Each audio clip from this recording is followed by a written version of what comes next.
All right, welcome into the show. You're watching Philadelphia Eagles now live here on Chat Sports. Hope all of you out there are having a fantastic Tuesday. And as always, no matter where you are, how you're tuned in, we appreciate you for making today's show a part of your day. I am Chase Sr. on the ones and twos, my homeboy Jake Chipper, and all of you, the Bird Gang, hanging out every pocket of America, but also worldwide. There is so much that we want to talk about on the program here this afternoon.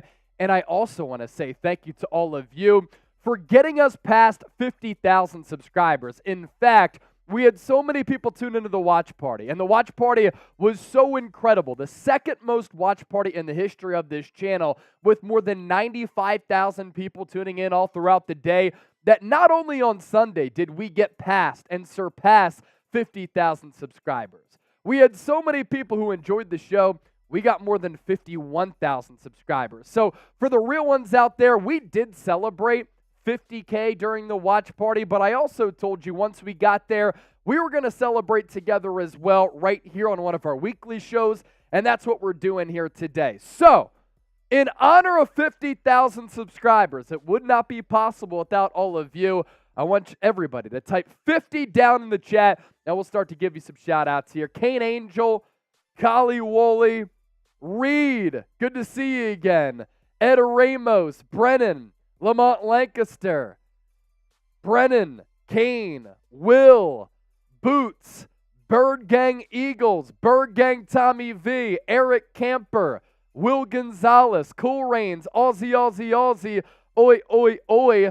Robert here typing those 50s. Continue to type 50 in the chat. And Chip, we can take it off sub-only mode, but we wanted to do that to start to see all of the real ones who continue to support the program. Again, it would not be possible without all of you.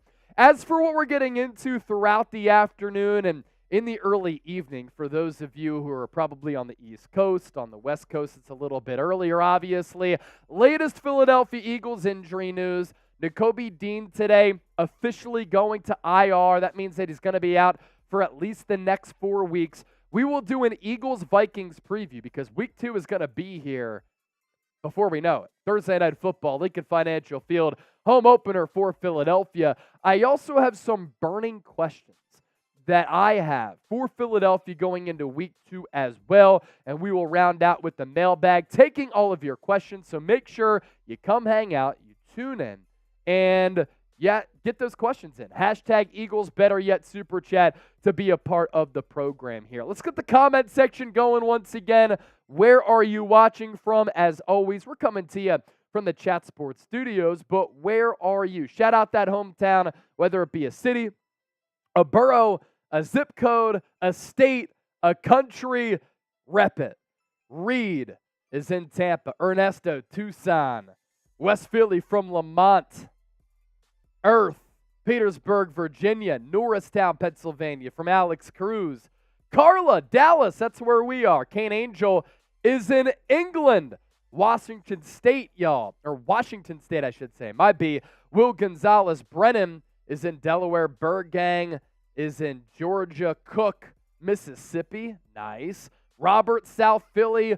Boots, Boyd, Paris, France. Reed, Yardley, PA at heart, though. Shout out to Chip. Yes, sir. Chip is here. Eric Camper. My son is on this account, and he's watching in Japan. That's pretty electric. East Norriton, Pennsylvania, North Philly, and another person from Australia. C23, Aussie. Oi, oi, oi. So, with that, we're going to pop up our Super Chat menu here. Let's have some fun. Let's celebrate 50,000 subscribers, and let's do what we do best, and that's talk birds. In order to celebrate 50K here on the show, I do have some green liquor here, so we're going to take some green shots to celebrate 50,000 subs. This is for all of you. Next time I take one, we'll do it with the $5 Super Chat. We also have a new Super Chat item that I'm really excited about, and it's this Eagles hard hat. So what I want to do today, anybody who sends in a $10 donation or any first-time Super Chatters, it can be any amount if you're a first-time Super Chatter, you get a gold sticker to go on our hard hat. We started adding to this during our watch party on Sunday against New England, and now we have the official Eagles logo. So $10 or more, or for first-time Super Chatters, you send in a donation, you get a gold sticker to go on the hard hat because we're a hard hat to work type of crew. $20, a green beer chug, $50 for a Freedom Funnel, and if anybody out there wants to be a big baller and send in a $100 donation, Chip is going to come on this set. He's going to do his boot. That's 3 beers in 1 boot. Reed asking, where is Dream Green? Haven't heard from Dream Green since that watch party the other week. He said that he was going to send me a dual split colored Reggie White jersey. Kelly Green on one side, White on the other.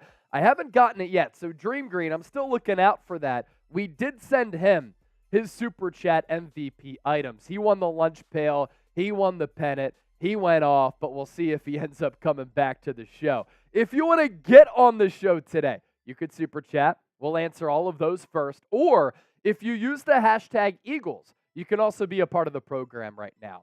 I know, growing up in the Philadelphia area, that you are also intellectual when it comes to the game of football. So I want to hear from you, and I want you to get those questions in and ask me anything. Or you can pass along your analysis and your hot takes so you could be a part of the show and share your opinions like I do. This is how you do it. Hashtag Eagles or Super Chat. Lamont Lancaster, that's our first Super Chat of our Tuesday live show. And we're going to put double L, don't call him Cool J, right on the Eagles hard hat. Lamont, tuned in from Philly. He gets a gold sticker, and he is going on the hard hat officially. More than 100 people watching live. This is what I want y'all to do right now. Shout out to Lamont. He's going on the hard hat, as I mentioned. Any first-time Super Chatters also go on the hard hat. Who's going to be a first-time Super Chatter today? But with this many people watching live, 113 of you, only 24 likes. If we want more people to hang out and we want this show to get even crazier, likes really support the program. So hit that thumbs up icon, like the video right now. Let's get the 50 likes in the next minute, and I guarantee you more people are going to find this video. They're going to continue to hang out with us. And if you love the birds and you love the show, you want this show to have some more eyeballs, right? That's why you like the video. You take a look at the Eagles injury report. Reed Blankenship, rib injury, should be okay. James Bradberry with the concussion. I would say his status for Thursday night's game is in doubt. Fletcher Cox, rib injury. Nakobe Dean officially went on IR today with that foot injury. He is set to miss multiple weeks. Corresponding roster move, we'll get to that here in a second. Kenneth Gainwell with a rib injury. So Philadelphia's defense and their defensive depth going to be tested a little bit, most likely against a desperate Vikings team that lost week 1 to the Tampa Bay Buccaneers at home. Bald Eagle with the $2 Super Chat. Hurts fumbles at the worst possible moment in that game. He did. And it's very rare for Jalen Hurts to put the ball in harm's way. He did it in the Super Bowl, though, with that fumble that Nicholas Bolton scooped and scored for that touchdown. And it was so rare to see him lack ball security with that quarterback draw that Nick Sirianni and Brian Johnson combined to call, because Hurts had real estate in front of him. He was going to pick up that first down. It was a great hit from the defender who came up from that third level and put his hat right on the rock. But Jalen Hurts has to be better than that. You can't turn the football over in that situation, giving the New England Patriots life. I agree, Bald Eagle. Lion Fighter checking in with the $10 Super Chat. Congrats on the 50,000 subs. You guys are beyond professional. A pleasure to watch. Keep up the amazing work, folks. I love the Chat Sports channels and love watching you grow. The sky is the limit. How about LFX with the kind words right there? We really do appreciate that. LFX, you said that you were having a rough day the other day. So I hope that you're back on track. You're feeling good mentally, physically, spiritually. We always really do appreciate those words. And even though we like to have a lot of fun, take down some shotguns and some beer bongs, I do believe that we are very professional with our analysis and our coverage of this team. But the NFL, the NBA, college football, and Major League Baseball under the Chat Sports umbrella. So that means a lot. And LFX is going to go on the hard hat as well. One of our real ones, always supporting the program. We thank you greatly. As for the Eagles roster moves today, Nakobe Dean officially went on IR. Nicholas Morrow, it's what I predicted on yesterday's show, is going to get called up from the practice squad. And then the Eagles officially made the signing of Rashaan Evans official. They signed him to the practice squad to kind of replace Nicholas Morrow and give this team another off-ball linebacker. For Rashaan Evans, you take a look at his numbers last year with Atlanta. Those are total tackles on your screen, 159 of them. To go along with 4 pass breakups, 6 tackles for loss, 3 quarterback hits. The bad news is you look at the numbers, you're like, 159 tackles, he can at least do that. That is for sure. But the Pro Football Focus grade, a paltry 59.6. There's a reason he wasn't with the team. Former first-round pick from only a couple of years ago by the Tennessee Titans. Did struggle, but a depth piece on that practice squad in case another injury happens. I do want to pop up some Eagles offensive numbers here in just a moment. But I do want to pose this question before we do that. Are you concerned about the Eagles offense? I want you to give me a Y for yes or an N for no. You also look at our poll question for all the bettors out there. Will the Eagles cover -7 against the Vikings? So far, 126 votes, 82% yes, 18% no. So those are the answers on our poll question. And then for the question here on your screen, are you concerned about the Eagles offense? Reed, no. Cool Rains, no. Vendetta Records saying Vendetta for life, tuned in from DC. Will Gonzalez, no. Skidmark says yes. Jalen Prod says yes. Damian Johnson, no. Lamont, no. Carlatine, no. Kane Angel, no. Jalen Prod saying yes. I'm going to explain why you should have some concerns, but why you shouldn't be concerned. And really, I think it's a good opportunity for this Eagles offense to have this short week to just kind of nip week 1 in the bud and get things back in track. Stephen Bailey with the $5 super chat. Fort Liberty, North Carolina. And then he sent in another one, actually. That gets him to 10. And I'm going to give Steve Bailey the benefit of the doubt. You sent in 2 5s very consecutively. We're going to put you on the hard hat as well. SB going on a gold star. And then Jalen Prods. Hopefully we actually start using Swift this time. I have a lot of thoughts on the Eagles not using DeAndre Swift in that game on Sunday. It didn't make sense to me. And we have some incredible numbers that we're going to show you as well for why the Eagles have to rethink their approach at that running back spot. Now, Kenneth Gainwell is injured, but DeAndre Swift far too talented to only get 2 touches in that football game, especially when you look at what the Eagles did offensively against the New England Patriots. It was ugly, ladies and gentlemen. 17 first downs as compared to New England's 24. 8 passing first downs as compared to New England's 18. Philadelphia not good on third downs. That was an area in which they played really well last year. Jalen Hurts was humming on third downs. 4 of 13, 251 yards, 382 for New England yards per play. Only 4.4 for Philadelphia. Very rare that you will see that sight. Now, I understand that New England had to come back in that game. They threw it a lot more, but time of possession was only a difference of like 30 to 29. So there really wasn't much of a difference there as far as time of possession goes. If you're ready to start the official show, I asked you to get us to 50 likes. Can we get there? We're at 42 likes right now. We're celebrating 50,000 subscribers. We're already up to $34 in super chats. I'm telling you, the more people who like the video, the more people who will hang out. We're at 115 people watching live, only 44 likes. Can we shoot for a 50% viewer participation rate? Because I'll tell you what, we have some great content coming your way on the docket for today's Eagles Now. We're going to start off with an Eagles-Vikings preview, my keys to the game, look at some betting lines, look at some trends. We have burning questions going into week 2 for Philadelphia as well. And we're also going to round out today's live show with the mailbag. So get those questions in. Hashtag Eagles or Super Chat. Before we get started, Chip, I want you to put yourself on camera, and I want you to say what's up to the people. And a lot of people are familiar with Chip, but familiarize yourself even more, Chip, as the Bucks County legend, who's now the producer of Philadelphia Eagles. Now you're going to see him on a lot of our watch parties. You'll see you and me on Thursday night, right? For Eagles-Vikings. Oh, yeah. So say what's good to the people. Thursday night, baby. Thursday night football. Continue to hit that thumbs up icon like the video. And Chip, say what's up to the people. What's up, everybody? So good to see everyone, all you Eagles fans out there. It was a blast with you guys during the Patriots game, and I am so excited to be doing Thursday night football, prime time against the Vikings. Yep. Killed them last year. It's pretty funny. We walked into the studio earlier, and we recorded our earlier Eagles show. And as I'm about to say to Chip, yo, Chip, can't wait for Thursday night, man. It can't get here any faster. He says to me, Chase, I can't wait for Thursday night. And I'm like, hey, we see eye to eye, and all of us are ready for Thursday night. So, speaking of Thursday night football, you know what we're going to start off our live show with?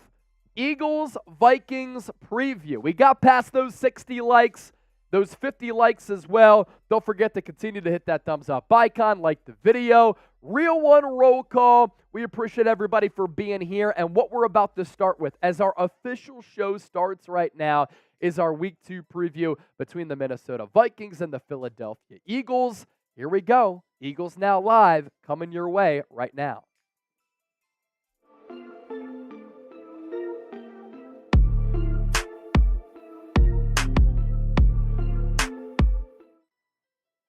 So following a Week 1 win against the New England Patriots, 25-20 for Philadelphia, pushing their record to 1-0. It's a short turnaround to Week 2.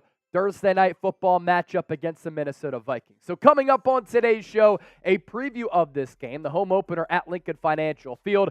First, though, of course, we're going to be doing another watch party for this game. We set records for our Week 1 matchup against New England right here on Eagles Now. We picked up 1,100 subscribers. We had 94,000 people tune in throughout the afternoon. Second most watch party in the history of this channel, so we're going to run it back. And let's beat those records from Week 1 for Week 2. Our coverage begins with an hour and 15-minute pregame show, 7 o'clock Eastern, 4 o'clock for those of you on the West Coast. And we get primetime Kirk at Lincoln Financial Field once again. And hopefully this Eagles offense can get back on track. And we're going to talk about that on today's show because this preview, the best one that you'll find on the entire internet. Let's first start, though, with some Philadelphia Eagles roster moves that they made official on Tuesday. Nakobe Dean getting placed on IR with that ankle injury, is going to miss multiple weeks, and now he has to miss at least 4 games because of that ailment. Nicholas Morrow, the corresponding roster move, called up from the practice squad. And then Philadelphia also making the signing of Rashaan Evans official to the practice squad.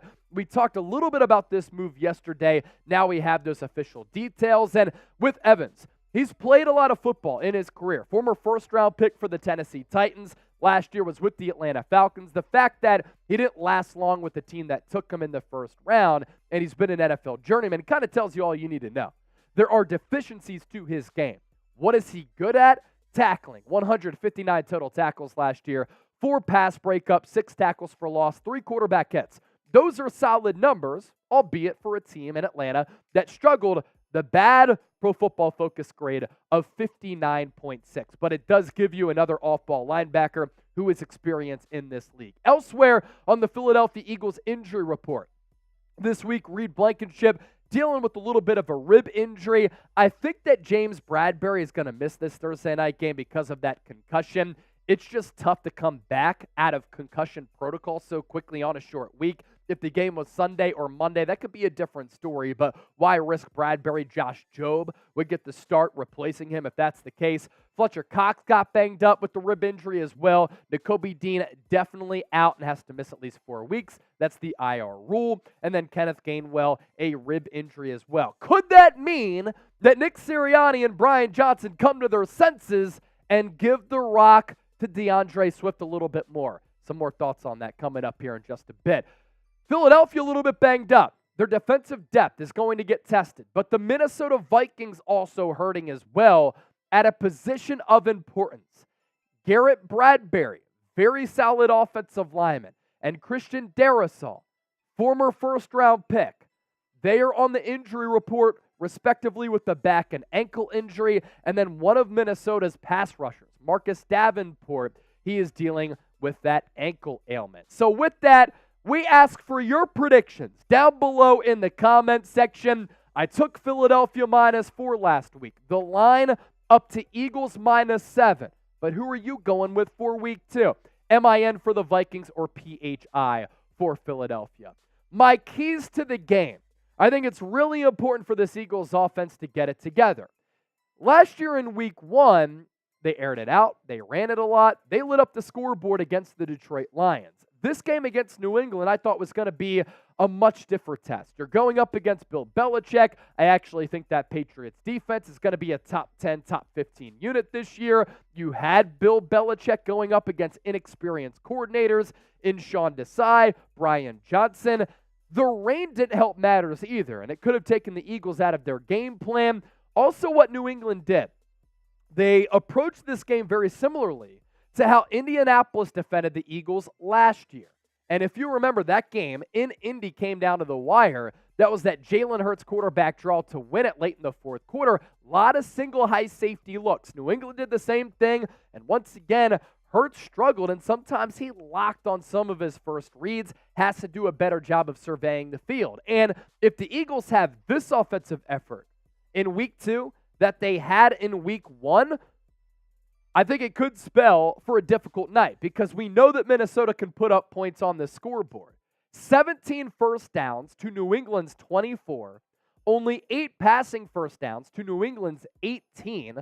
Both teams struggled a little bit on third down, but Philadelphia, 3 of 13. That is not going to cut it. 251 total yards for the Birds, 382 for the Patriots, and the time of possession was actually really close. And the Eagles also were not an explosive team in this game, only 4.4 yards per play. So it wasn't a great debut for Nick Sirianni and Brian Johnson, and I'm not surprised by that. Brian Johnson is a first-time offensive coordinator. He has been with this team since Sirianni came here in 2020, so he understands the offense, but he also has his own feel for the game as far as his play calling goes. Nick Sirianni even said, look, I don't want to come out of a game when DeAndre Swift only has 2 touches. Also, for Nick and Brian, how do you not target Dallas Goedert more? 1 target in that game, he's your security blanket. You simply have to do a better job with that game plan. I understand the rain may have impacted things. And then for Jalen Hurts, he too has to get a little bit better. Was he efficient? I'm not even going to say that, even though he was 22 at 33, because the yards per completion, everything was underneath. And Philadelphia really struggled to throw the ball downfield. It's a shame that A.J. Brown couldn't come down with that deep ball because you felt as though that could have been a momentum changer, that could have knocked the cap off of this Eagles offense. 170 yards for Hurts, 1 touchdown, no picks, but that fumble late in the game did give New England some breathing room. Those types of turnovers cannot happen. And speaking of DeAndre Swift, you traded for him. It was a fleecing on day 3 of the 2023 NFL Draft. Swift led all running backs in yards per touch last year. And I think it's become apparent, right? Kenny Gainwell was good in the playoffs, but he's a backup in this league. He didn't look special against New England. A good change of pace back for sure. But is he as talented as DeAndre Swift? No. I need to see more Swift in this game against Minnesota. You also put him in this backfield alongside Jalen Hurts, and I think that they can pose a lot of challenges for the opposing defense. Look at what Swift did in his first 3 years in just running the football, and then we'll take a look at his receiving numbers. 114 carries, 521 yards, 4.5 yards per carry as a rookie. Following year, 151 carries for 617 yards, more than 4 yards per carry. And last year, the workload went down a little bit. 99 carries, 542 yards, but the yards per carry, 5.5. While he hasn't missed a lot of games, he has been banged up a little bit, but look, you're playing running back, right? You're going into the final year of your contract. It's up to DeAndre Swift to remain tough, and I want to see the Eagles at least give him that chance. I thought that was a missed opportunity against New England. Also with those screen passes, that's how you break apart a defense, like the Patriots. And then his receiving production. This guy is capable of catching the ball out of the backfield, and he can do it to a really impressive level. It's so smooth, and when I watch Swift play, everything comes to him easy because he's such a good athlete. So that's another point in this ball game for the game planning purposes for Philadelphia is to simply involve DeAndre Swift and Dallas Goedert a little bit more. You look at the betting line for this game. I think it's pretty interesting because the Eagles, ugly in that Week 1 game against New England. Minnesota lost at home to the Tampa Bay Buccaneers, a team that a lot of people are expecting to be a porous team this year. Philadelphia, the odds makers really like them. At home, short week, -7. They are touchdown favorites, even though they did struggle a little bit in the opening game. So will you be right? Will the Eagles cover that number at -7? C for cover, L for lose. I took the Birds, as I mentioned, -4 week 1. We'll see how that line changes toward kickoff, but I might have to smash Philadelphia once again to win by that touchdown because last year, if you remember this matchup between these two teams, Philadelphia dominated that. You know what app and which company dominates the ticket game? It's Game Time. And if you're looking for last-minute tickets, this is the only app that you should be using. And if you're looking to go to Eagles-Vikings on Thursday Night Football, there are some great deals available. I was seeing tickets earlier today for as low as $116. If I didn't have to do the watch party, I'd probably be going. Best seats, lowest price guaranteed. And what's cool about Game Time, the closer that the event gets, the more that the prices drop. And what I love about this app as well is the user interface. You can see the price points for where you'll be sitting, but also you can check out if there's going to be an obstructed view and just what those seats look like from individual sections across Lincoln Financial Field. So you look at some of the price points here. Again, as the event gets closer, these prices will go down even more. You could get that vantage point from where you'll be sitting in the 100 level, 200 level, whatever. And then what I also like is this over-the-top look of Lincoln Financial Field because some people can be very particular about where they want to sit at a football game. For instance, for me, I have a preference, second level in between the 40s. I'm in the middle of the field and I can see everything right to left depending on which team is moving in which direction, offensively or defensively.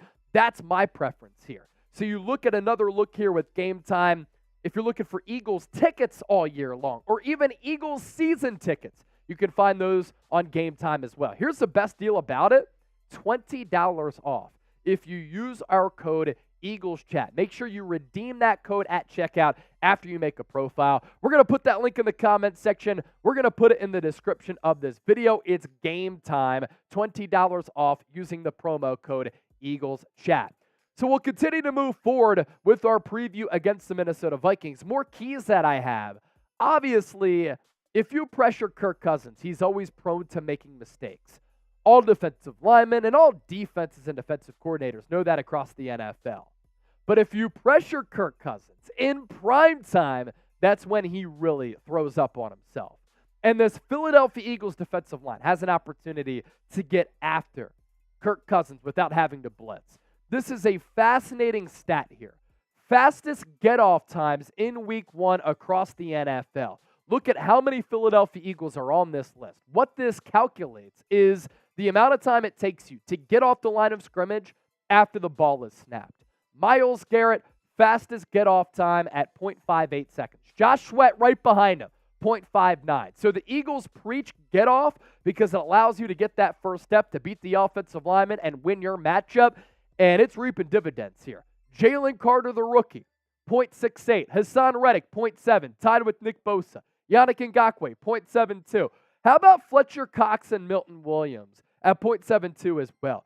And in specific, Fletcher Cox and Jalen Carter, they are well over 300 pounds. Yet, among the top 8 get-off times in the NFL in Week 1, you had 3 big dogs, but 3 big dogs, or 2 big dogs in Jalen Carter and Fletcher Cox, as well as Milton Williams, who's a little bit slighter. And with Kirk, Week 1, he put up his usual numbers, but you can't lose to the Tampa Bay Buccaneers. Week 1 at the crib, completed 75% of his passes, 344 times. He threw it a ton, 2 touchdowns, 1 pick, but you pressure Kirk Cousins and you can force him into a mistake. What does that mistake do?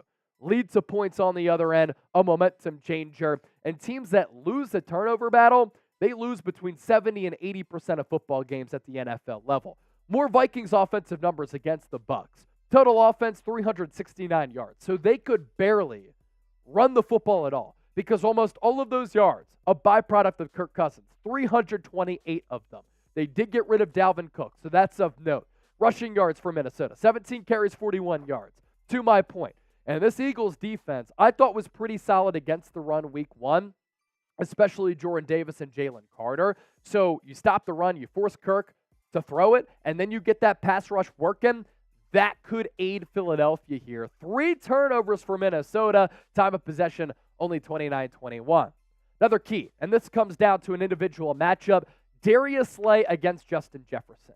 The real ones know what happened last year at the Link in prime time early in the season when Slay put the clamps on Justin Jefferson. One of the best jobs that any quarterback's been able to do against JJ. 12 targets for Justin Jefferson. 6 catches. It's very rare that you target him that many times and he has that few grabs. Only 48 yards, no touchdowns. He also wasn't explosive getting downfield. A long reception of only 11 yards for Justin Jefferson. It was one of the finest games that Darius Slay has played in his NFL career, and he would probably tell you that as well. I'm also going to have my eyes on the Vikings interior offensive line against the Eagles interior defensive line. The inside of that Vikings offensive line is a weak spot on this offense. And the interior of this Eagles defensive line, they could take over the game. Fletcher Cox was awesome in week 1. So too was Jalen Carter and Jordan Davis. Milton Williams, one of the fastest get-off times as we talked about. And at the interior here, you have Ezra Cleveland, you have Ed Ingram, but you also have an injured Garrett Bradberry. And also, I know this is on the exterior of the offensive line, but Christian Darrisaw banged up a little bit. Nolan Smith, Hassan Reddick, Josh Sweat, Brandon Graham, Derek Barnett, an opportunity for a big day there. And I just love the overall talent gap between the Eagles' defensive line as a whole, especially on the interior, against that Vikings offensive line, especially in the interior. That is how you can win this football game. A couple more matchups here that I want to get to before we wrap up our preview. I highly doubt that James Bradberry is going to play. As of this recording on Tuesday night, he is in concussion protocol. Status to be determined. But if he can't play, Josh Jobe will be matched up against Jordan Addison, first-round pick out of USC. Addison's a really good player. He can run fast. He can drive fast. Josh Jobe, a backup cornerback who's the Eagles' top outside cornerback. So that's a really good matchup there. And then TJ Hawkinson, very, very good tight end, who just got the bank, right? He's going to be going up against these Eagles linebackers who really did struggle in week 1 against New England. Did anybody get that fast driving joke? If you did, appreciate you. No excuses here for Dallas Goedert. In no world should he only have 1 target in a football game. And I'm not blaming him if it sounded like that. I am blaming Nick Sirianni and Brian Johnson. He's one of the best all-around tight ends in the NFL. He helps your red zone offense. Sometimes, if the perimeter gets taken away, you can attack in between the numbers, in between the hashes. He could be a guy who could pick up yards after the catch for an easy completion to get Jalen Hurts in a rhythm in which he wasn't in week 1. Has to have more than 1 target in this football game. So predict the score. Vikings, Philadelphia Eagles. Who are you going with? Week 1, I said 24-20 Birds. Final score was 25-20. In this game, I'm going Philadelphia 28, Minnesota Vikings 23. And it's all going to be broken down during our watch party on Thursday night. Our coverage begins with an hour and 15-minute pregame show coming your way, 7 o'clock Eastern, 4 o'clock Pacific. Make sure you subscribe. Turn on those notifications. Therefore, when we do go live, you will be notified. All right, so predict the score here. What are the people saying here? What are the people saying here? Brian Bidding. Chase, why do you care what the Eagles do? Because this is my job. I cover the NFL. Pretty easy question. Lamont Lancaster, Jalen Carter, 1 sack down, 9 more to go. All right, so you're predicting double-digit sacks for the rookie. Jeff Chipper, Micah Parsons, go Chip. What's up, Jeff? Good to see you again. Eric, how can the Eagles combat the short middle of the field being so wide open where the quarterback can get rid of the ball in 2 seconds? Dallas Goedert. And then you run those crossers as well with DeVonta Smith and A.J. Brown. Josh Fever says 48-0. Jeff Chipper, Eagles 24-20. Kane Angel, 29-17. Ernesto, 30-10. My boy Brandon Ford, what up, B. Ford? Going 28-10 Eagles. So that means a lot of you like Philadelphia -7. Couple more super chats to get to. Stephen Bailey with the $5 super chat. And then one of the channel's super chat MVPs, Flippin' the Bird 85. Yo, real one, roll call. to 17. And flipping the bird, you deserve a gold star. We are going to put you on the hard hat as well. We're adding a lot of names to the hard hat here today. Dope Eagles logo, gold stars for anybody who sends in a super chat of $10 or more. And if you're a first-time super chatter, we will also get you on the hard hat as well. Rep yourself on Philadelphia Eagles. Now, use the hashtag Eagles or super chat to ask me anything. We've had a couple of super chats come in. We've had a couple of questions come in. We're one segment down, 2 more to go. So segment number 3, we're going to do a mailbag. Take all of your questions in the lead up to this Thursday night matchup against the Minnesota Vikings. And we can pop up our super chat menu. If anybody out there wants to donate to the show, we certainly always appreciate it. We're celebrating 50,000 subscribers today. So if anybody sends in a 5, have to do some green shots. 10, sign the hard hat. 20, a green beer chug. 50, freedom funnel. And if anybody sends in a $100 super chat, Chip will do a boot. So I'm going to take a green shot here for flipping the bird 85.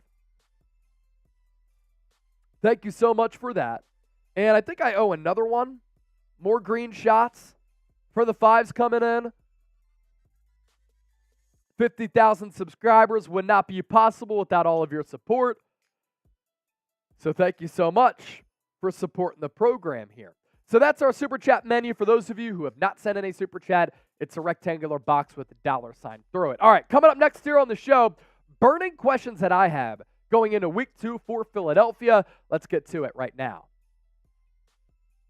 So going into this week 2 game against the Minnesota Vikings at Lincoln Financial Field for week 2, I have a lot of questions about this football team, especially with after that performance that they put on display against New England Patriots. So coming up on today's show, some burning questions and some observations to kind of keep an eye out for going into Thursday night. Speaking of Thursday night, are you ready for it? We're ready for it. We're gearing up for another watch party. Come hang out with us. Our pregame show will span an hour and 15 minutes. Once the game gets underway, we'll do what we always do. Live play-by-play, audience interaction, super chat giveaways, taking down some drinks.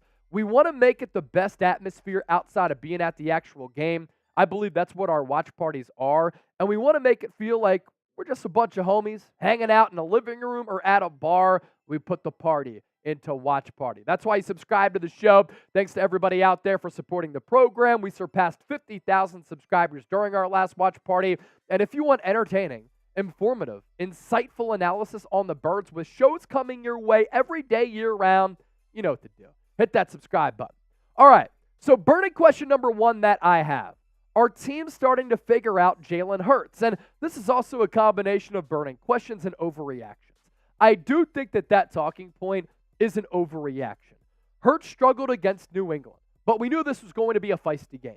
We knew it was going to be close, as evidenced by it being a 4-point line in favor of Philadelphia. We knew it could come down to the wire, and we knew that the Patriots were going to be ready to play.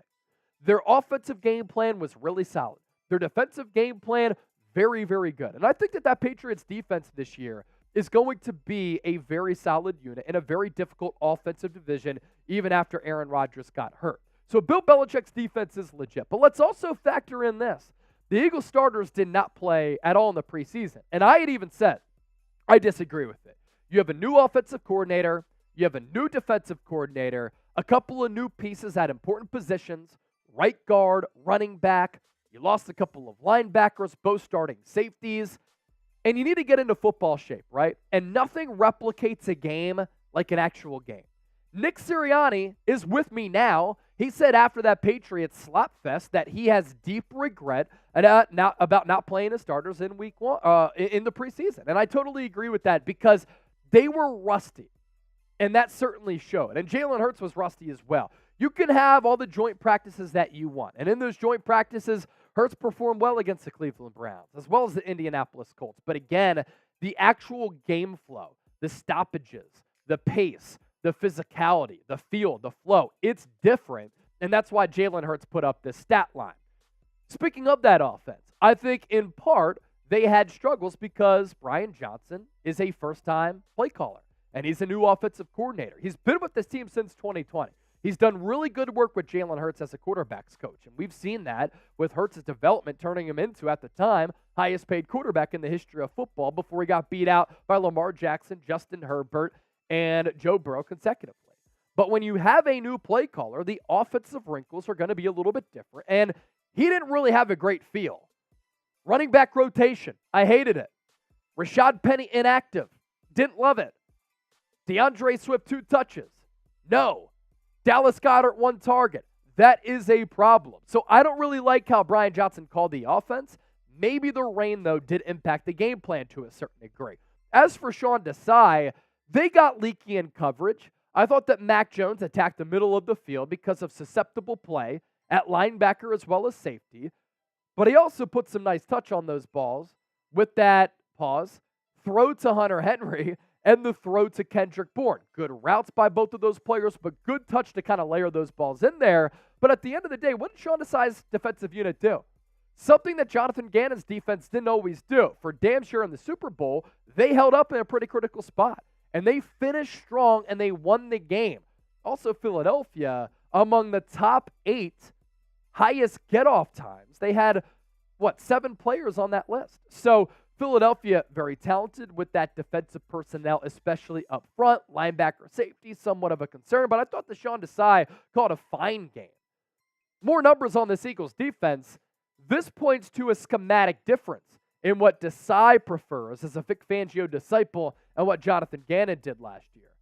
Eagles employed a 5-man front on only 7 of 80 snaps against the Patriots. That marked a significant difference from last year. Could be game-specific, of course, but new defensive coordinator Sean Desai leaned on 4-2 nickel packages. 5-1 penny front was one of Jonathan Gannon's most effective units in 2022. So let's continue to take an eye and look at what that Eagles system defensively and what their schematic differences are going into week 2. Another burning question that I have. Where was DeAndre Swift? He led all running backs in yards per touch last year in 2022. 2 touches, and you see what I said down below. WTF. That simply cannot happen. So you need to get him the football because he's an explosive player. And I just think that when you have a player like DeAndre Swift, and then to my next point, a guy like Dallas Goedert, when your quarterback is struggling, what can get him in a rhythm? How can Jalen Hurts find his footing when clearly he did not feel comfortable in throwing the rock because the Eagles' offensive line didn't do him any pressures as Hurts was pressured about 15 times in that game? You just drop back, you throw a little screen pass, and you throw that little swing pass to DeAndre Swift. You get blockers out in front. Eagles' offensive line was struggling, right? So do them favors and let Jason Kelce do what he does best. Get out in space with that athleticism, as well as Cam Jurgens and Lane Johnson and Landon Dickerson and Jordan Mailata. These are athletic offensive linemen. So when you pick up some yards easily with the screen pass like that, that gets the confidence going. That allows your quarterback to find that groove. So you can do that with DeAndre Swift as well as his overall running ability when you hand him off the football. With Dallas Goedert, quick throw down the seam, quick throw down the numbers, quick little bubble screen to allow him to pick up yards after the catch because we know he's a bulldozer in the open field. Maybe you should just make me the offensive coordinator. With that, we tee up our first poll question of today's show. What is your confidence level in the Eagles being legit? I'm talking Super Bowl contender with what they did in week 1. Scale it for me from 1 to 100. More burning questions on the other side, but first, today's Philadelphia Eagles Now is sponsored by AG1. I take AG1 literally every day, and it sets the foundation for the rest of my day. And I love taking AG1 because I know after my workouts, I replace everything that I sweat out, but I'm also able to check off all of the nutritional benefits that I need all throughout the day. It also tastes amazing, and it's great for you. I gave it a try because given my work schedule and workout regimen at Chat Sports, I wanted to sustain energy. I wanted to keep my immune system strong so that I can strive toward my professional work life and personal fitness goals. I'm also very picky about what I put into my body, so I try to steer clear of chemicals and harsh ingredients. That's also why I love AG1 and its 75 high-quality vitamins, minerals, and whole food source nutrients. Benefits of daily use: it promotes gut health, it supports your immunity, and it boosts your focus as well as your energy. Sometimes after those watch parties, I need those nutritional benefits to bounce back. I'm also a little bit tired when I come into work next day. Take down some AG1 like sometimes I do at the gym with these photos here, and it gets my energy levels up. My focus is increased, and I love it. So if a comprehensive solution is what you need from your supplement routine, AG1 giving you a free 1-year supply of vitamin D and 5 free travel packs with your first purchase.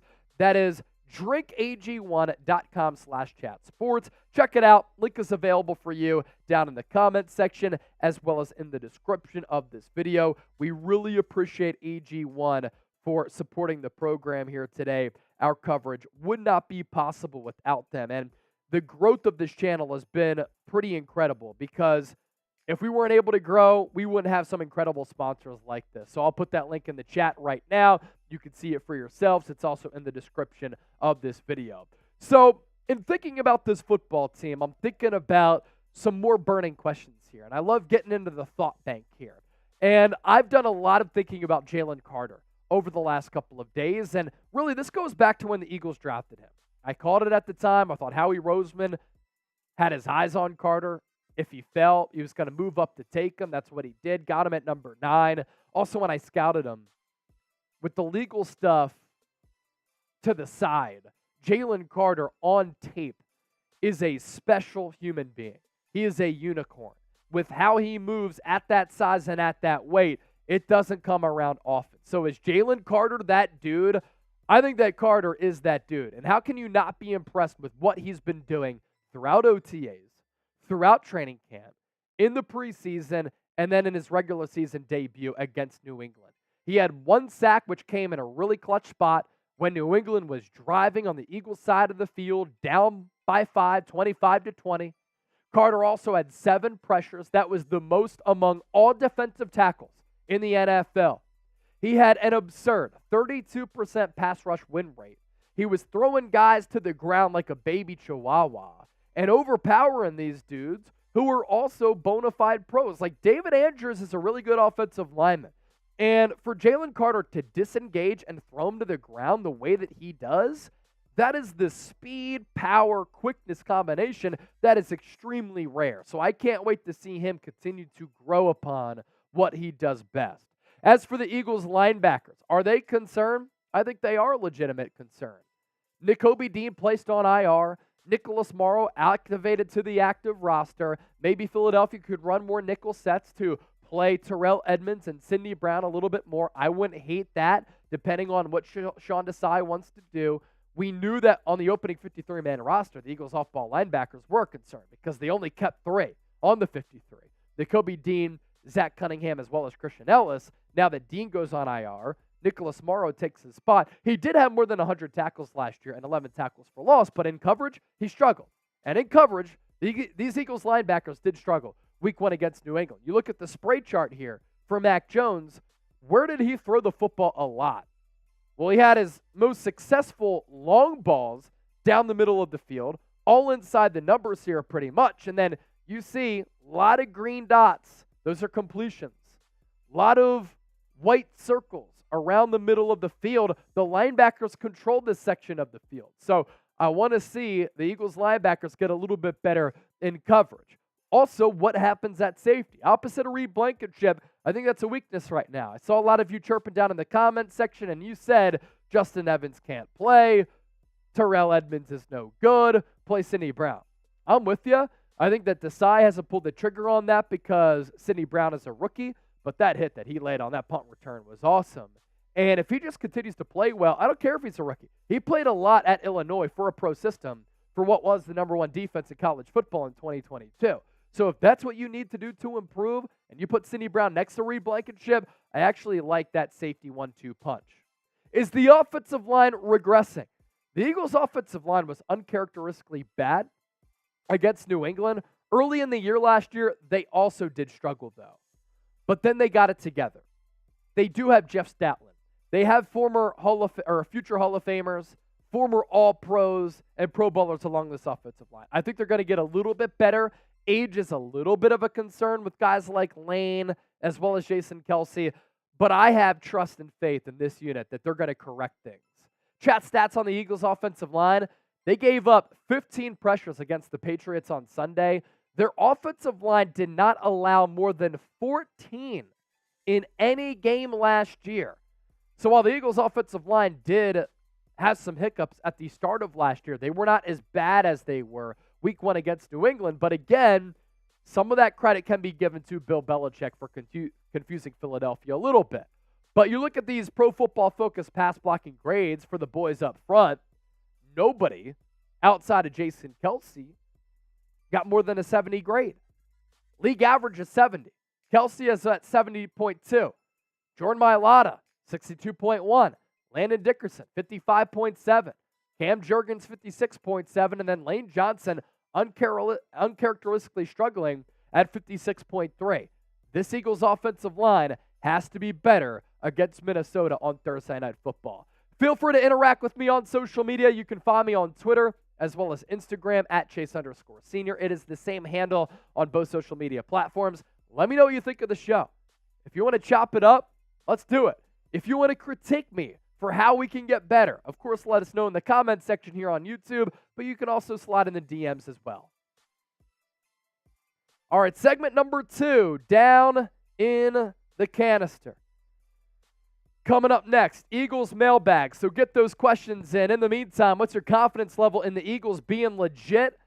I didn't get to see what your votes were because I was focused in on the camera.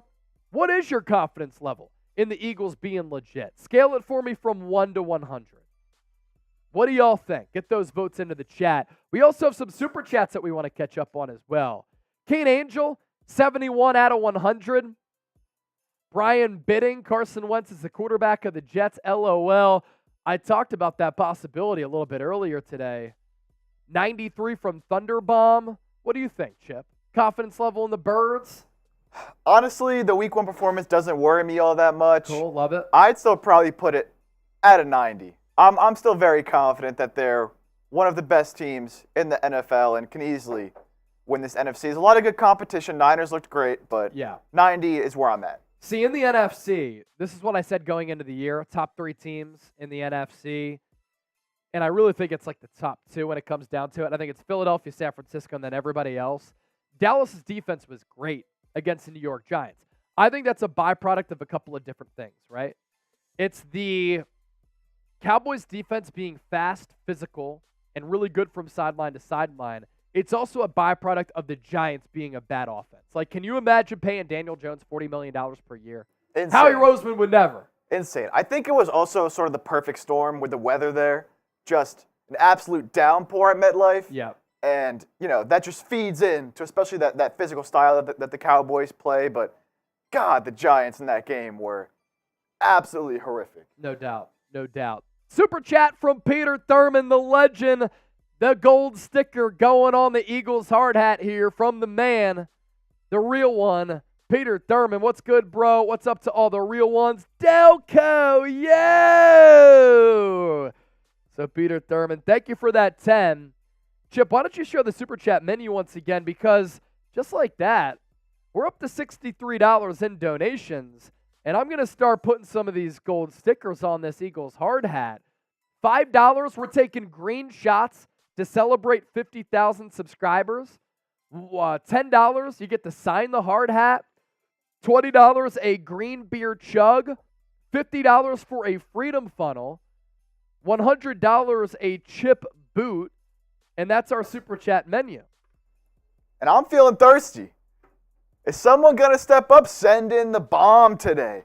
Oh, let's go. Who's going to send in the bomb? Because a boot, I'm not going to lie, I think I would destroy a boot today. Chip is feeling a destroying of the boot. And speaking of that, I actually forgot to fill up the green beer. We do have the green shots. So the green shots are here. Flipping the bird, sending that 20 a little bit earlier. I'll actually just give you a shot there, flipping the bird. We'll give you a shot of the Eagle juice. Thank you for that earlier $20 Super Chat. So if anybody wants to donate to the show, there you go. Celebrating 50,000 subscribers. Let's continue to have fun. Coming up next on the show, we're going to do a Eagles mailbag. Get those questions in. Hashtag Eagles, better yet, Super Chat to get featured here on the program. That is hashtag Eagles or Super Chat to get your questions, but also your hot takes, your analysis, your opinions, your concerns featured on the show. We could use some more questions. That's what producer Chip said. So if you have a question, get those in right now. Hashtag Eagles or Super Chat. Oh!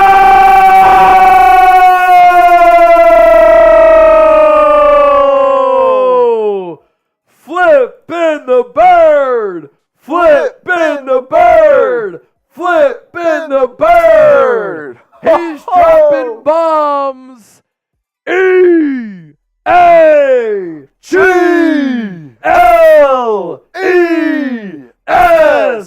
Eagles! A $100 donation from Flipping the Bird and producer Chip. He's going to do his beer boot. 3 beers, 1 boot, coming up live on Philadelphia Eagles now after our boy FTB sends in the hammer. So show some love to Flipping the Bird. Everybody type those FTBs in the chat.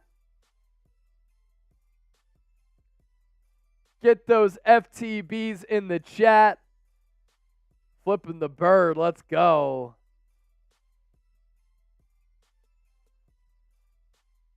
That is incredible. So Chip's going to go get his beer boot. I'll pass along some fresh Eagles news here. Let me take a look at what we have popping. Kenneth Gainwell among the Eagles starters who might miss the Vikings game. So as a byproduct of that, we might just get DeAndre Swift, the guy who I've been asking for far too much. Brian Johnson today, it was too sloppy. Obviously, we've got to continue to clean up and make those corrections and put ourselves in a position to have some success. He wants to get Dallas Goedert the ball. I think that Brian Johnson sneakily was watching Philadelphia Eagles now because I've been saying all that here on the show. I kid. The Eagles accounted for 3 of the quickest defenders by interior pass rushers with get-off in week 1. We talked a little bit about that earlier as well. Jalen Carter, Fletcher Cox, Milton Williams.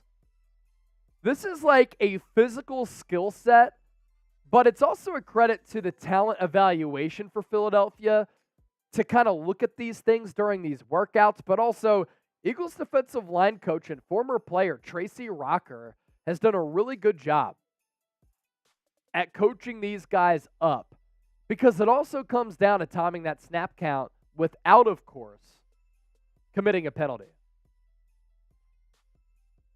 Darius Slay on the Aaron Rodgers injury today. He said that's trash. He slammed the MetLife Stadium turf after Aaron Rodgers popped his Achilles last night. That turf is a joke. It's legitimately a joke. Just go back to a grass surface. Remember the Meadowlands back in the day before they switched to turf initially? They had a grass surface. How are you not going to invest in player safety? Because it also impacts wins and losses for your organization. What if one of the giant studs went down with the torn ACL or soft tissue injury or something catastrophic because of the turf? That affects you. So you're worried about the bottom line in not investing in a better surface to keep players healthy. But your bottom line is also affected by you winning football games. And this could directly affect you as an owner in winning a football game. Chip going to do his boot. You want to do it now or later? All right, we'll do it after the mailbag. Chip boot. It's cold. So let's let it get back to room temp because taking down an ice-cold beer boot is very difficult to do. Flipping the Bird. I'll take another Eagle shot for you. Cheers, brother. After you sent in that $100 super chat, absolute legend right there. We're up to 163. Can we get to 200?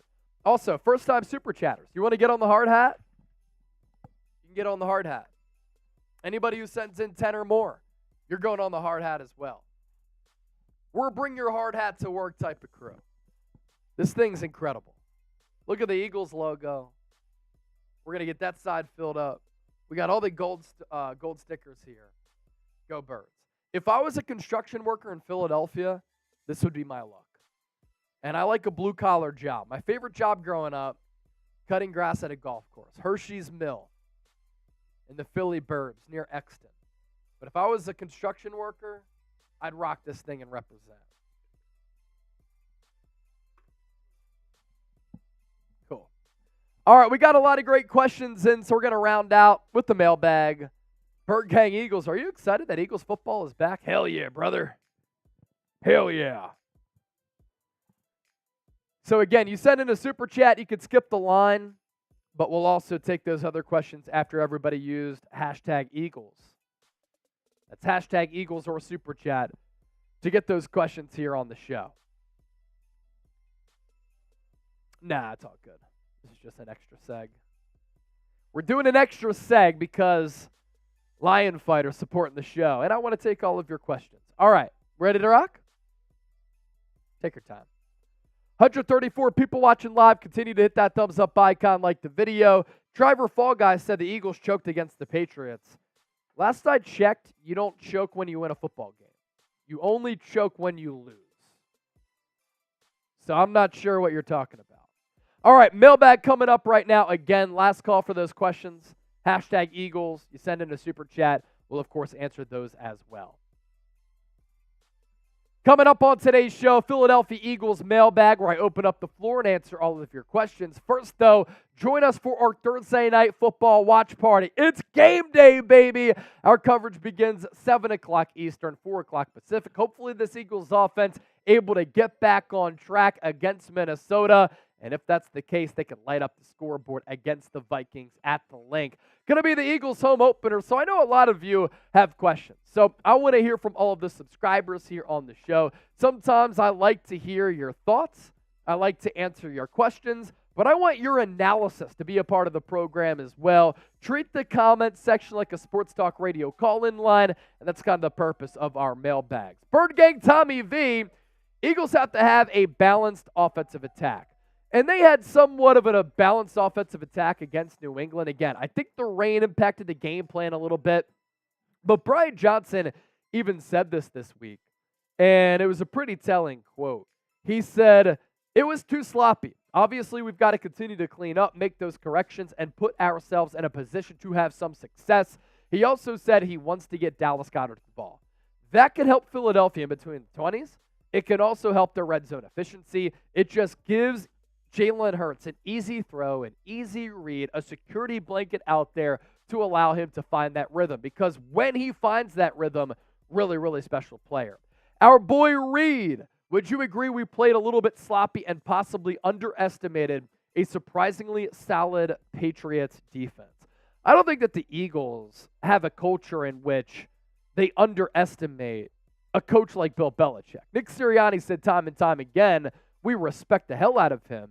And Nick Sirianni said, I'm obsessed with studying other elite coaches. So they knew what they were going up against. And we even said here on the show, I predicted 24-20 Philadelphia. They won 25-20. I thought that it was going to be a little bit of a difficult matchup and a strenuous one because the Patriots were going to game plan the hell out of the Eagles offense. Now, did they play sloppy? For sure.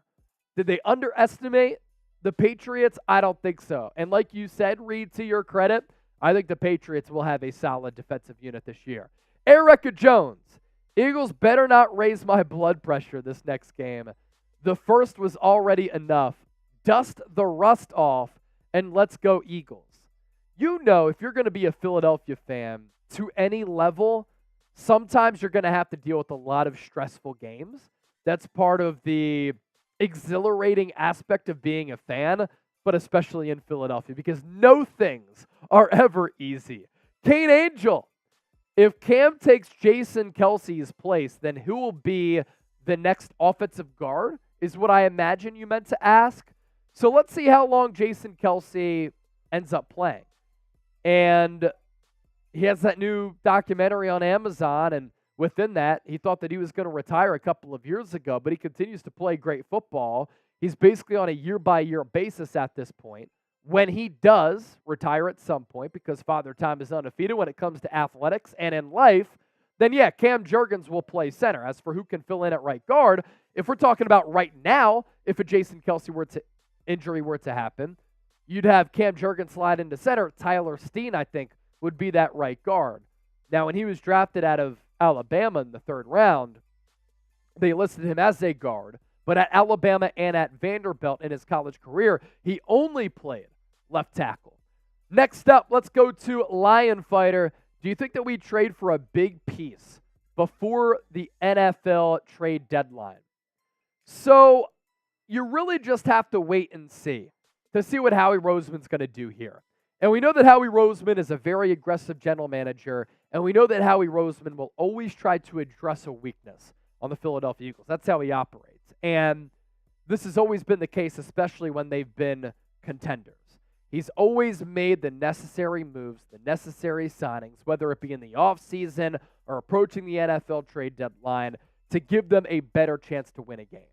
And when you have a Super Bowl contending team, you can't afford for a deficiency at linebacker to really cost you, a deficiency at safety to hold you back. If there are good players available at the NFL trade deadline, then yes, you have to address them. If you're not doing your job. That's why they traded for Robert Quinn last year. Didn't work out, but they needed edge rushing depth. They made a move for him. They signed Ndamukong Suh, Linval Joseph. So those are the types of moves, maybe on the peripheries, that you can make to kind of help you out a little bit. As far as marquee players on this Eagles team, they have a lot of superstars. A big piece, again, it kind of depends on the complexion of the season, how things kind of transpire, not just with Philadelphia, but other teams as well. Like, teams right now want to see how good they can be. For instance, the Los Angeles Rams, if they were awful, if they were tanking, would they look to trade Aaron Donald? Maybe. But they go on the road week 1 in Seattle, and they blow the wheels off of the Seahawks, in a matchup that nobody thought was going to favor Los Angeles. So are they going to be better than they anticipated? They could also fall off a cliff after week 1. But at the NFL trade deadline, if they're like 1-7, and they want to trade away Aaron Donald, and they think that they can get Caleb Williams to kind of restart, maybe that's a player that could be on the market from other teams. The Riding the Bench podcast. The fan in me says the defense can be elite, but does the fact that we play cover 4 like San Francisco and we still give up big numbers in the passing game concern anyone? Given that it's Sean Desai's defense, and he only has 1 year of play calling experience. It came in the last year of that Matt Nagy regime with the Chicago Bears. I just want to see what his defensive personnel is going to be. He's a Vic Fangio disciple, so we'll see if he has a lot of the same principles that Vic Fangio implements. Speaking of Vic Fangio, his Miami Dolphins defense got throttled by the Los Angeles Chargers in week 1. There were 6 lead changes in that game. The over smashed. So you need to see what Desai does defensively. We could go to chat stats on the Eagles defense there, Chip, to buy you a little bit of time, because I do want to talk about some personnel changes that maybe gives you an inside look as to what Desai could offer. The Eagles employed a 5-man front on only 7 of 80 snaps against New England Patriots. That marked a significant difference from last year. Could be game-specific, of course, but new defensive coordinator Sean Desai leaned on 4-2 nickel packages.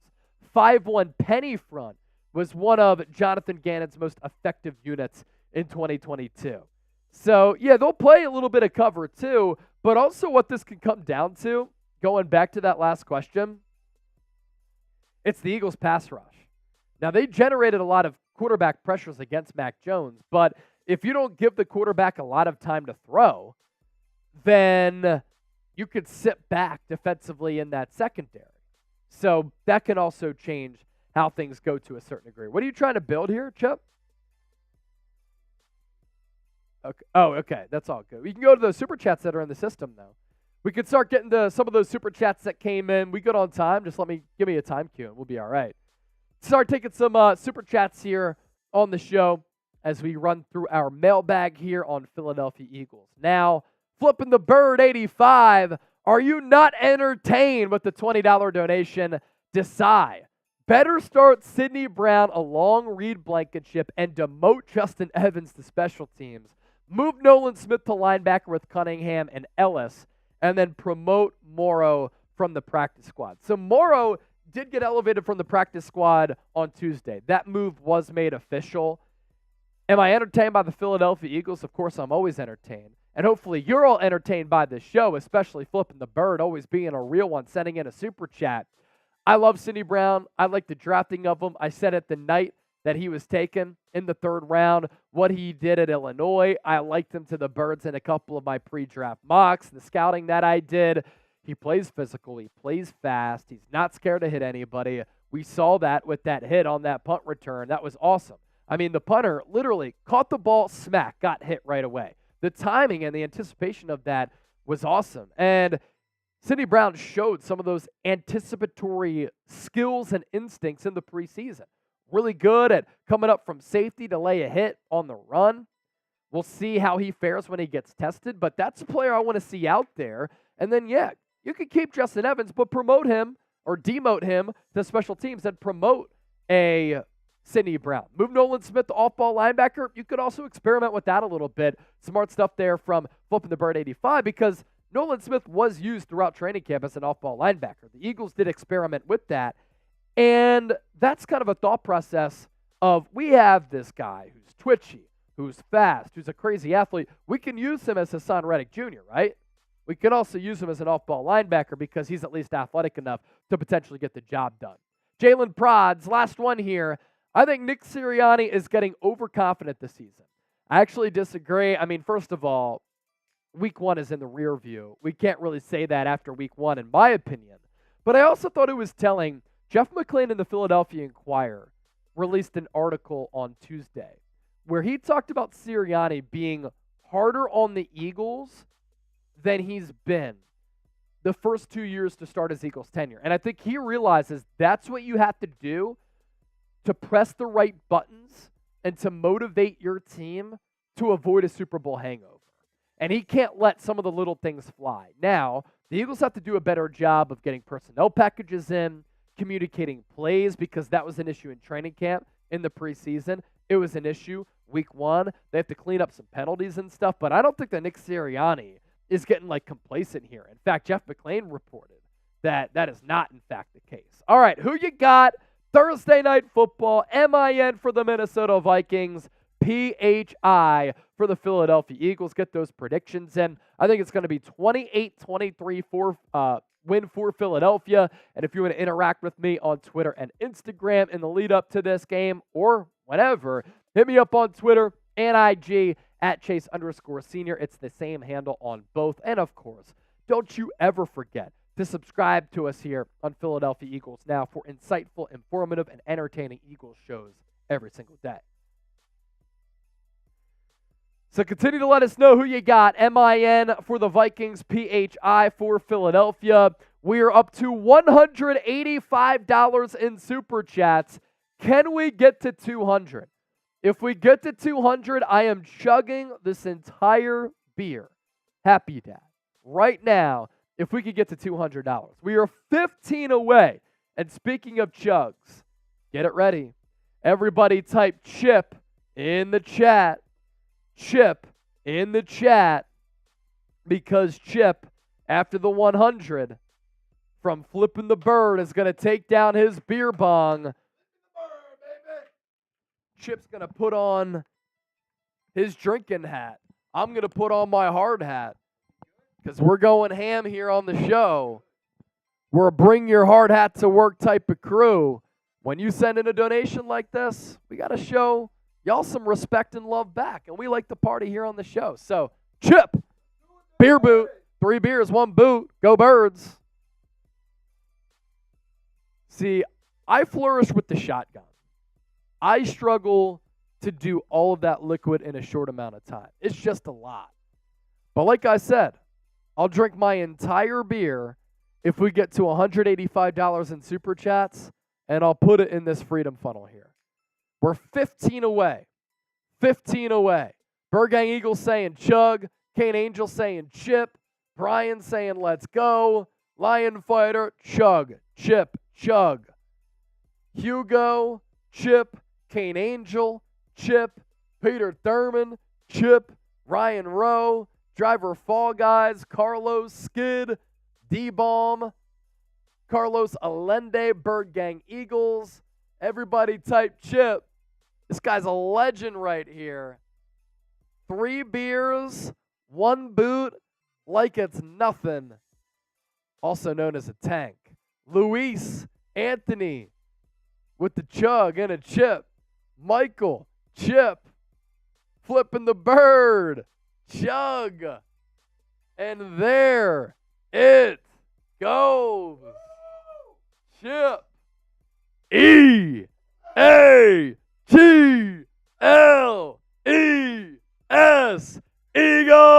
Eagles. This will be the crew for Thursday Night Football as well, by the way. So make sure you come hang out with us. Erica Jones, Das Boot, go Chip.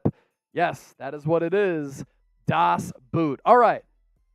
We're going to put up our 2-minute Super Chat shot clock.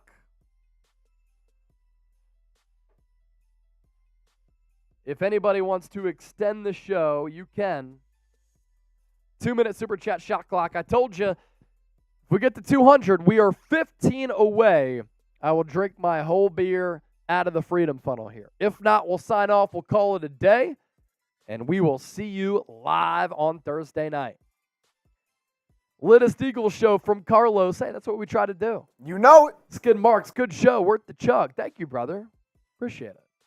Hopefully Skid Marks is just your username and it doesn't come to reality. Oh. That would not be good. Oh, no. David Bowie. Oh. Go Cowboys. Oh, no. Whoa. F. David in the chat. F. David. F. David. Go Cowboys. Impressive win week 1 for sure. But F. David. Brian Bidding put Chase on the boot.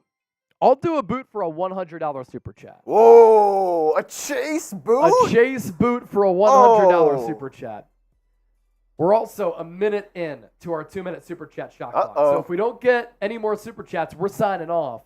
And then we'll get the drinking underway on Thirsty Thursday. But if we do get to 200, there we go! Yes, sir! That gets us past 200. Jeff Chipper on it again. So I'm going to put the Happy Dad here in the Freedom Funnel. 100 for a beer boot. I just struggle with all that liquid. So it might take me a bit. But Jeff Chipper, good job on the chug. Clemson taught you well. I'll tell you what, Clemson definitely taught me well. Here we go. Never done a boot before, though, before I got here. The Freedom Final. Chase, chug, chug, chug, chug, chug, chug. Let's go, Birds. Easy. Gotta love the Freedom Funnel, huh? Let's go, Birds. Shout out to my dad. Always tuning in. Shout really out to Pops. appreciate it. It's awesome, man. It's awesome. Jeff Chipper, your mom was super chatting. Yeah. On Sunday. The whole Nearly got family. the Eagles MVP item. She was there for a little bit She till was stuff there started for a getting long crazy, time. but Yeah. Until that 100 came in. Clemson equals overrated? How can they be overrated? They're not even ranked in the AP poll right now. I guess to start the year they were overrated. I mean, yeah, look, They were I'm top biased, 10, right? obviously. Huh? Or just on the cusp of Yeah, top 10? they were like 9-10. Okay, yeah. I still think they're winning the ACC. I'm just saying it. They're going to beat Florida State. They're going to beat North Carolina. Florida State looks damn good. They look amazing. Brian with the good suggestion. It's a hard word sometimes. I did hear that if you turn the boot as it gets like down here, you avoid that big bubble that comes. I did. I still, Did I you? think I turned it a little Okay. bit too slow, so I still got a few of the bubbles, Gotcha. but not as bad as when I first started. I wasn't turning it, and that Okay. just, whoo. Yeah, I've gotten hit with that bubble a time or two. But Yeah, it's rough. Any of you out there who take down the DOS boot, turn that boot, and you avoid that bubble. All right, we're past 200 in donations. Awesome stuff today. Thank you to everybody who tuned in to celebrate 50,000 subscribers. Show that picture one more time if we can. Thanking the people for 50K because It honestly would not be possible without all of your support to grow the channel like this. When I took over prior to last year, we were at 30,000 subscribers. So to get more than 20,000 subscribers in about a year, to get to 50K is incredible. There are not many Eagles YouTube channels out there at 50,000. In fact, I think we're the largest independently run Eagles YouTube channel out there. Certainly one of the most viewed as well. So to see the success come to fruition like this and to get the feedback that we get with 50,000 subscribers, it is awesome. It is awesome. Jared, I like the hard hat. Thank you, man. If anybody wants to get on it, you send in a $10 or more super chat, or first-time donators also get on there. Luis Gonzalez, you guys rock. No, you all rock. So with that, our live show is in the books. Once again, thanks to everybody for being here. We're back Thursday night, our 15-minute pregame show. Let's get weird. Eagles home opener, Lincoln Financial Field against the Minnesota Vikings. Can't wait for it, and we'll see you then.